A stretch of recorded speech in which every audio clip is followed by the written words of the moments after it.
আসছে।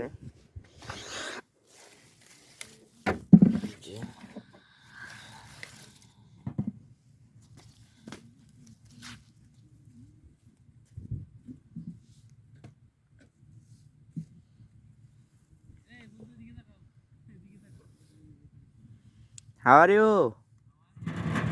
ভালো আছো বন্ধু? কি অবস্থা? টমেটো তোলো?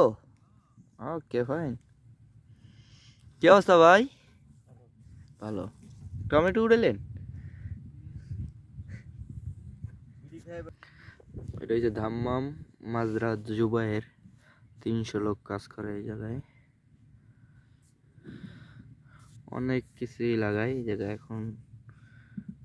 300 লোক মধ্যে অন্য অন্য কাজ করতে আছে। এই জায়গায় 40 জনের লাইন টমেটো তুলতে আছে।